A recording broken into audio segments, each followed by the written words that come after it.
Oke guys, hey. Sekarang saya berada di atas gedung 15 tingkat guys, nih. Ya. Oke, di video kali ini saya pengen sharing ke kalian bagaimana caranya agar video kalian direkomendasikan oleh YouTube, ya. Kalian simak terus ya. Oke, tapi saya mau turun dulu nih guys. Tuh, turun dulu ya. Tolongin guys. Tolongin. Tolongin. Sakit guys. Tinggi loh ini. Udah nunggu aja di situ guys.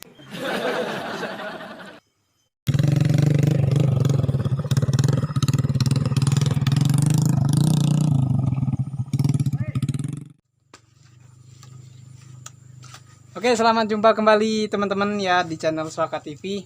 Nah, kali ini saya mau bikin review lah. Review salah satu video saya di mana saya sudah menerapkan cara ini. Sebelumnya kan saya pernah buat video bagaimana cara agar video kita itu direkomendasikan oleh YouTube. Nah, ini saya tunjukkan salah satunya video saya yang berhasil direkomendasikan oleh YouTube, bahkan bisa menjadi sumber traffic tertinggi. Coba kalian lihat ya di situ. Di situ retensi penonton saya bisa dapat 5 menit 22 detik ya. Ini videonya 11 menit ya teman-teman. Berarti saya dapat retensi penonton 48,1%. Oke, judulnya algoritma YouTube ya. Nanti kalian bisa cek aja videonya setelah nonton yang ini. Nah, di situ kalian bisa lihat ya jenis sumber traffic. Rekomendasi video 22,4%, kemudian yang posisi kedua ada playlist 21,6%. Sisanya penelusuran dan sisanya eksternal ya. Eksternal itu ketika kita membagikan link video kita ke media sosial. Nah, jadi saya mau bahas begini. Rekomendasi video. Bagaimana sih cara agar video kita itu direkomendasikan? Kalian mungkin capek ya. Setiap bikin konten harus dibagikan. Karena kalau nggak dibagikan nggak ada yang nonton gitu kan. Nah, gimana caranya kita bisa agar video kita itu direkomendasikan supaya kita bisa autopilot teman-teman, bisa culstang. Jadi ketika video kita sudah direkomendasikan seolah-olah ya, ini kalau kita terjemahkan itu begini, seolah-olah video kita itu sudah lolos validasi, jadi video kita sudah boleh disebarluaskan oleh YouTube. Sebenarnya konsepnya mudah teman-teman ya, bagaimana supaya video kita itu direkomendasikan. Pertama, kalian harus dapat dulu durasi tonton rata-rata. Durasi tonton rata-rata tahu ya. Jadi orang itu, gamblangnya itu orang itu betah nontonin videomu. Jadi kalau misal videomu itu durasinya 10 menit, orang itu nonton minimal 5 menit.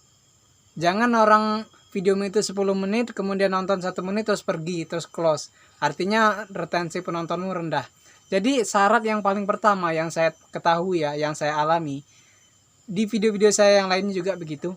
Ketika retensi penonton kita itu tinggi, maka biasanya ya YouTube akan senang merekomendasikan video kita. Contohnya yang ini.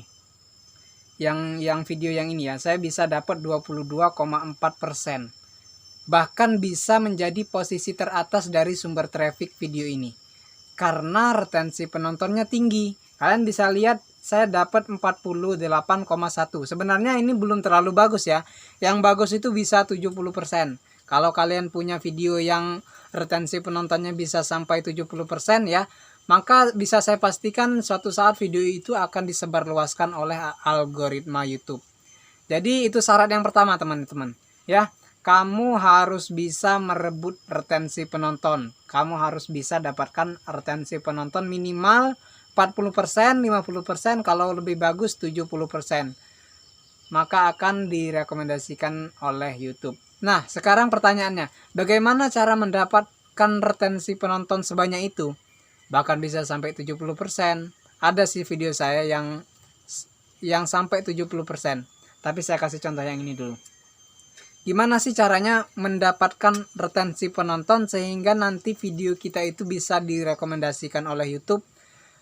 Cara yang paling berperan itu thumbnail teman-teman ya. Thumbnail dan judul. Di sini kalau kalian lihat ya, penelusuran itu rendah. Kemudian kok bisa rekomendasi itu di posisi teratas, padahal penelusuran saya di posisi ketiga? Mungkin datangnya dari playlist ya. Orang-orang nyasar ke playlist atau memang sengaja nonton playlist di channel ini, kemudian membentuk retensi penonton yang tinggi. Dengan retensi penonton yang tinggi, misal begini ya, saya upload video nih, detik ini saya upload video, kemudian penonton pertama, kedua, ketiga, sampai 10 penonton mungkin dia menonton video itu sampai full.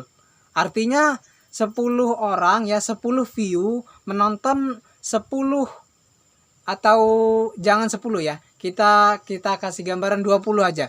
20 view ya menonton videoku full. Ya kan? Full artinya 100%. Kemudian yang 10 view ya itu menonton separuhnya. Berarti kalau dihitung rata-rata saya dapat 50%, teman-teman. Berarti saya dapat 50% retensi penonton dari 20 view, ya. Selanjutnya bakal begitu. Nah, kuncinya di mana? Kuncinya di thumbnail dan judul, ya. Thumbnail dan judul yang bekerja, yang berperan keras bagaimana untuk mendatangkan atau membentuk retensi penonton. Jadi kunci utamanya itu, teman-teman. Kalau pengen video kalian itu direkomendasikan oleh YouTube ya, kamu harus bisa merebut retensi penonton atau kamu harus bisa mendatangkan retensi penonton. Walaupun sebenarnya konsep akhirnya ya, konsep pada akhirnya nanti tetap kualitas video kamu yang berperan. Tapi bagaimana caranya orang mau mengeklik videomu kalau thumbnailmu jelek, kalau judulmu nggak menarik, kalau thumbnailmu nggak bikin penasaran orang ya. Jadi kuncinya di thumbnail, teman-teman. Kalian bisa lihat thumbnail saya yang ini nih. Nih, itu thumbnailnya ya. Menarik kan? Bagaimana kita bisa menciptakan retensi penonton kalau thumbnailnya nggak menarik ya? Atau kadang-kadang orang nggak dikasih thumbnail ya. Kalian buat thumbnail, buat judul yang menarik, buat thumbnail yang penasaran, kemudian taruh kata kunci atau tag yang berkaitan dengan isi video ya. Dengan begitu YouTube akan merekomendasikan video-videomu seperti video saya yang ini ya. Jadi itu aja, teman-teman, kuncinya ya, bagaimana supaya video kita direkomendasikan ya. Yang pertama, yang paling utama, kamu harus bisa merebut retensi penonton dengan cara buat thumbnail yang menarik, judul yang sesuai dengan kata kunci, dan mengisi tag ya. Itu kuncinya, teman-teman ya. Jadi video kalau sudah begini, kemudian selanjutnya apa, teman-teman ya? Apakah kalau sudah begini masih harus dibagikan di media sosial? Saya rasa nggak perlu ya. Kalian harus sibuk buat video selanjutnya. Ketika rekomendasi sudah menempati posisi teratas ya. Kalian lihat lagi gambarnya. Ketika rekomendasi atau sumber traffic rekomendasi sudah menempati di posisi teratas ya, saran saya kalian jangan sibuk membagikan link lagi. Kalian harus sibuk buat konten selanjutnya. Makanya kalian cek performa video kalian satu-satu ya. Jangan dicuekin. Setelah diupload, lihat 2 hari, 3 hari sampai seminggu ke depan trafficnya di mana yang paling atas ya. Ketika sudah rekomendasi video sudah menempati posisi teratas, saran saya ya, eksternal nggak usah terlalu dipikirkan ya. Kalian harus sibuk buat konten selanjutnya dan usahakan video kalian tetap direkomendasikan oleh YouTube ya. Tadi kuncinya sudah saya kasihkan, thumbnail yang menarik, judul yang sesuai dengan kata kunci, dan mengisi tag dan juga deskripsi ya. Jadi itu aja teman-teman ya di video kali ini, sekaligus menjawab pertanyaan teman-teman ya sebelumnya, bagaimana cara agar video kita direkomendasikan oleh YouTube, dan saya jawab dan sekalian saya kasih contoh video saya yang ini. Oke, terima kasih udah nonton, terima kasih udah nyimak ya. Kalau ada pertanyaan silahkan kalian komentar di bawah ya, dan jangan lupa mention IG kalian ya. Terima kasih, sampai jumpa dan tungguin videoku besok atau lusa.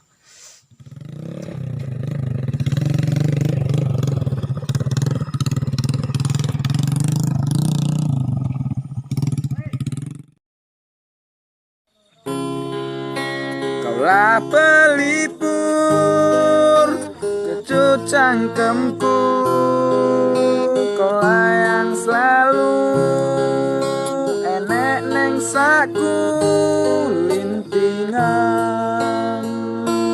lintingan, lintingan.